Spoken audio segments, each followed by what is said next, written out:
Today is an important day in history as it marks the anniversary of the beginning of the Iran-Iraq War, a war that lasted for 8 long years, taking the lives of hundreds of thousands of people. But what caused this war to happen?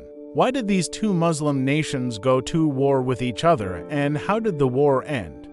Well, today we're going to answer these questions and more, so be sure to watch the whole video. Before we start, now back to the video. The Iran-Iraq War was a conflict between two Middle Eastern nations, Iran and Iraq.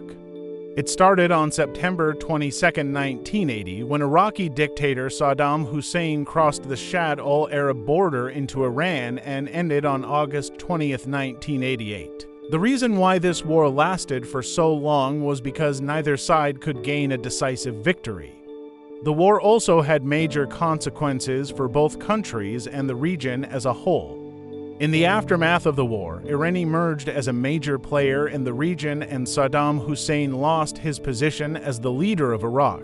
To understand how this war began, we must look at the history of the two nations involved. Iran and Iraq both have ancient histories. They are two of the oldest civilizations in the world. Throughout their histories, they've had many periods of conflict, but also many periods of peace and cooperation. However, during the 20th century, relations between the two countries became increasingly strained. This was due to a number of factors, including territorial disputes, ethnic conflicts, and the rivalry between their respective leaders. The territorial dispute that you may be thinking of is over the Shad al-Arab waterway. This is a river that forms part of the border between Iran and Iraq. Both countries have claimed sovereignty over the river, which has led to tensions along the border. Additionally, there are also ethnic conflicts in both countries that spill over into the other nation. For example, in Iraq, there is a large Kurdish minority that has sought independence from Iraqi rule. Many of these Kurds live along the border with Iran, where there is also a large Kurdish population. As a result, Iraqi Kurds have often found support and refuge in Iran. Similarly, in Iran, there are Shiite Muslims who have faced persecution under the rule of the Sunni Muslim majority.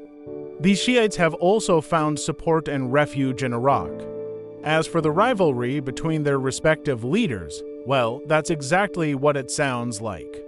The leaders of Iran and Iraq simply don't get along. This has been the case since the 1960s, when both countries gained independence from the Ottoman Empire.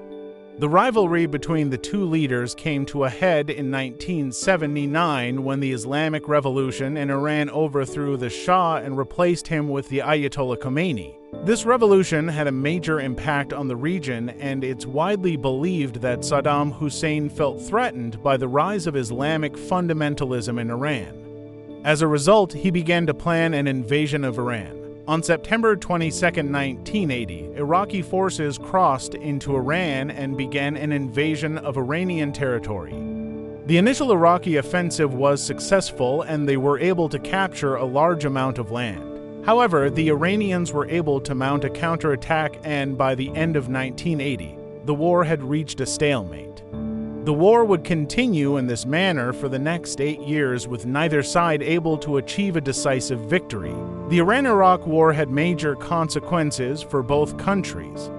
In terms of casualties, it's estimated that somewhere between 300,000 and 1 million people lost their lives during the conflict. This includes both military personnel and civilians. The war also had a devastating impact on the economy of both countries. It's estimated that the total cost of the war was somewhere between $300 billion and $600 billion US. So, how did this war finally come to an end? Well, in 1988, both sides agreed to a ceasefire and the war came to an end. The war had become increasingly unpopular in both countries, and it was clear that neither side could achieve a decisive victory. Additionally, the international community was also growing weary of the conflict, and they pressured both sides to come to a resolution. Ultimately, the Iran-Iraq War came to an end due to a combination of factors, including the lack of a decisive victory, the international pressure, and the desire for peace among the general populace. Thank you for watching this video. If you enjoyed it, please hit the like button and subscribe for more content.